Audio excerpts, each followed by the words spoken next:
രാവിലെ 1 മണിക്കൂർ നടത്തം. അങ്ങനെ 6 മാസം തുടർച്ചയായിട്ട് ചെയ്തു. 1 കിലോ വെയിറ്റ് പോലും കുറഞ്ഞില്ല. ഇത് നിങ്ങൾ പരാജയപ്പെട്ടത് കൊണ്ടല്ല, നിങ്ങളോട് ആരും ഈ ഒരു സത്യം പറഞ്ഞിട്ടില്ല എന്നുള്ളതാണ് ട്രൂത്ത്. നമ്മളുടെ മൊയ്തീനെ എല്ലാ ദിവസവും 1 മണിക്കൂർ വേഗത്തിൽ നടക്കും. ഏകദേശം 250-300 കലോറി ബേൺ ചെയ്യും. അത് കഴിഞ്ഞ് നേരെ തട്ടുകടയിൽ കയറിയിട്ട് ഒരു സമൂസയും ചായയും 300 കലോറി അങ്ങോട്ട് കയറി. 1 മണിക്കൂർ എടുത്ത് ബേൺ ചെയ്ത കലോറി 3 മിനിറ്റ് കൊണ്ട് തിരിച്ചു കയറി. വണ്ണം കുറയാത്തതിന്റെ രണ്ടാമത്തെ പ്രശ്നം കോമ്പൻസേഷൻ.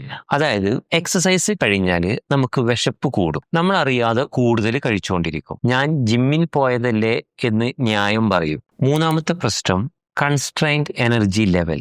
ആഫ്രിക്കയിലെ ഹഡ്സ ഗോത്രവർഗക്കാരിൽ നടത്തിയ ഒരു പഠനത്തിലെ അവർ ദിവസവും 15 കിലോമീറ്ററുകൾ നടന്ന് ഹണ്ടിങ് നടത്തും, വേട്ടയാടും, അത് ഭക്ഷിക്കും. അമേരിക്കയിലെ ഓഫീസിലെ വർക്ക് ചെയ്യുന്ന ജീവനക്കാര് അവർ കത്തിക്കുന്ന ആകെ കലോറി തുല്യം. കാരണം നമ്മുടെ ശരീരം ഒരു ബഡ്ജറ്റ് പോലെയാണ്. കൂടുതൽ ചലിച്ചാൽ അത് മറ്റെവിടെയെങ്കിലും കുറക്കും. സത്യം എന്താണെന്ന് വെച്ചാൽ വണ്ണം കുറയ്ക്കേണ്ടത് 80% അടുക്കളയിലാണ്, 20% നമ്മളുടെ എക്സസൈസുമാണ്. പക്ഷേ ഇവിടെ ഒരു വലിയ പക്ഷിയുണ്ട്. നമ്മുടെ എക്സസൈസ് ഒഴിവാക്കരുത്.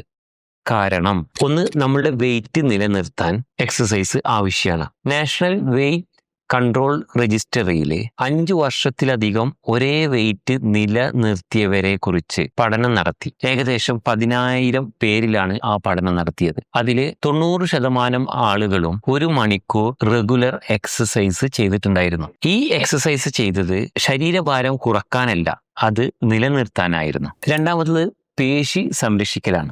മൂന്നാമത്തത് ഇൻസുലിൻ സെൻസിറ്റിവിറ്റി വർദ്ധിപ്പിക്കാനാണ്. നാലാമത്തെ ആവശ്യം മനസ്സിന്റെ ആരോഗ്യ സംരക്ഷണത്തിനാണ്. അഞ്ചാമത്തത് ഹൃദയത്തിന് വേണ്ടിയിട്ടാണ് നമ്മൾ എക്സസൈസ് ചെയ്യേണ്ടത്. ഇവിടെ ഡോക്ടർ അങ്കിളുടെ ലൈൻ എന്ന് പറയുന്നത് എക്സസൈസ് എന്നുള്ളത് വണ്ണം കുറക്കാനുള്ള ഒരു ഉപകരണമല്ല, അത് ആരോഗ്യത്തിനുള്ള ഒരു ഉപകരണമാണ്. വണ്ണം കുറക്കണമെങ്കിൽ നിങ്ങൾ നിങ്ങളുടെ പ്ലേറ്റ് നോക്കുക. ജീവിക്കണമെങ്കിൽ വ്യായാമം ചെയ്യണം. അങ്ങനെയാണെങ്കിൽ ഏത് വ്യായാമം ചെയ്യണം?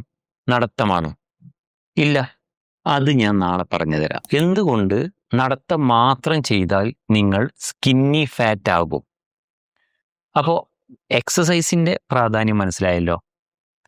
ഇനി നാളെ നമുക്ക് സ്കിന്നി ഫാറ്റിന്റെ കാര്യം പറയാം. See you tomorrow. Bye bye.